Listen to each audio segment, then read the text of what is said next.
nandun po yung uncertainty, no? Na dapat lahat kayo manalo sa eleksyon. Definitely. Basta may kalaban. Basta may kalaban ka, basta oppose ang candidacy mo, talagang kailangan mong mangampanya. As much as possible, you want to pay full attention to that, no? Pero ito kasing obligasyon na napaatang sa amin as prosecutors ay constitutional duty natin to. Pinanumpaan natin to. Hindi natin to pwedeng talikuran. We are hoping and praying that it will be appreciated positively by the constituents of our respective district. Is this a campaign issue so far? Nararamdaman niyo po ba ito? Hindi pa. Siguro kapag nag-umpisa na yung impeachment trial. Kasi tayo naman Christian kahit malayo pa yung election season. I remember even back in 2022, kakapanalo pa lang natin, no? Talagang routine natin ang umikot ng umikot regardless of the date of the coming election. Kaya lang, syempre, pag ganitong election season na, you need to provide more focus and attention sa iyong kampanya. May claim kasi na you decided to impeach the Vice President to cover up the budget issue. No. The impeachment of the Vice President is an issue which is separate and distinct from the budget issue.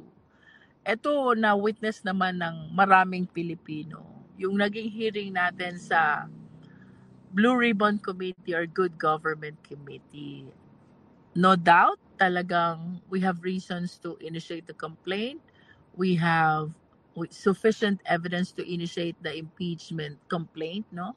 And to start with the impeachment trial with or without the issues in the budget. Tingin ko lang ha, Christian, talagang matutuloy itong impeachment process na ito.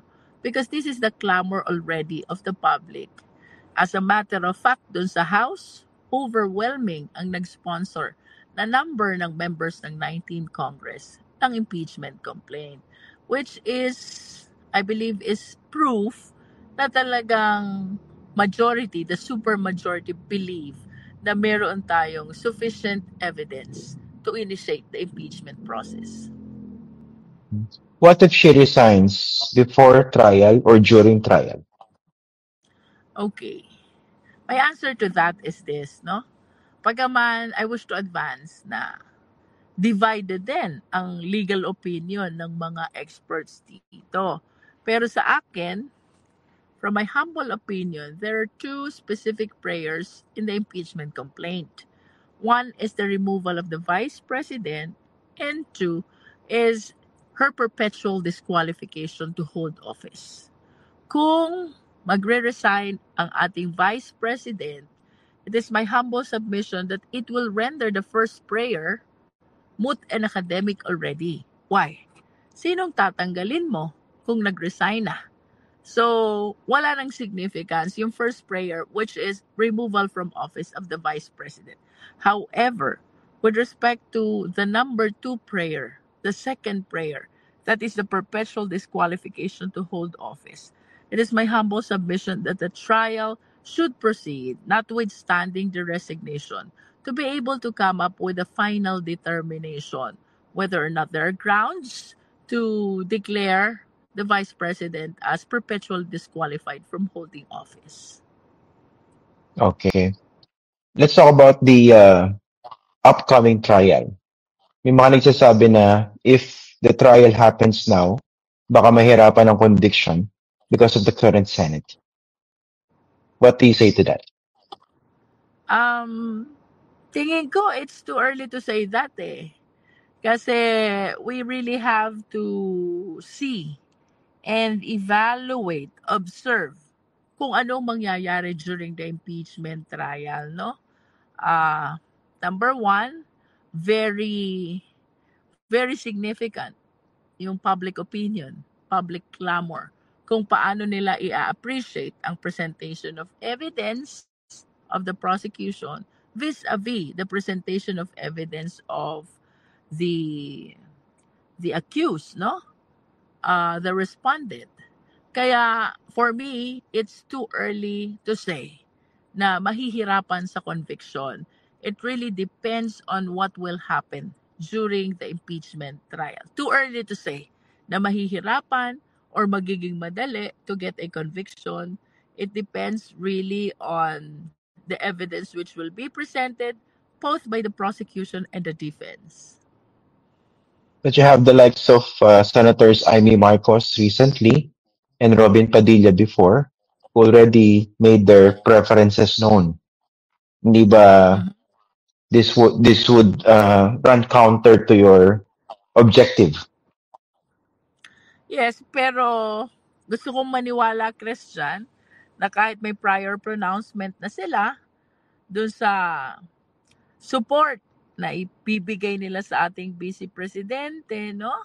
I wish to believe na part ng kanilang constitutional duty yan, pag-aralan yung mga ebidensyang ilalatag. Kahit sa amin, we really need to weigh the evidence of the prosecution vis-a-vis the evidence of the defense. Kaya the reason why I keep on saying this, Christian, during the inquiry in aid of legislation before the House, no? Napansin nating lahat, hindi nag-participate yung Vice President. As a matter of fact, hindi nga siya naglatag ng ebidensya niya. 'Di ba? Ah, in other words, ang nakikita pa lang natin is the evidence of the prosecution. That's why I look forward din na matuloy yung impeachment trial para makita natin, may evidence ba siya to controvert the prosecution's evidence.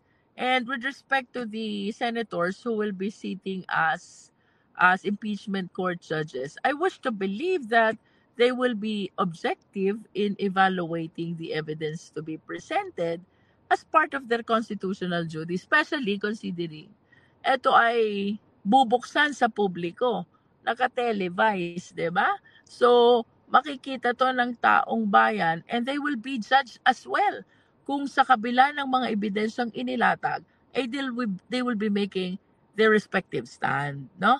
So, kagaya ng mga kasama kong prosecutors, I think the senators need to be conscious as well, need to be very objective as well dun sa kanilang magiging appreciation of the case.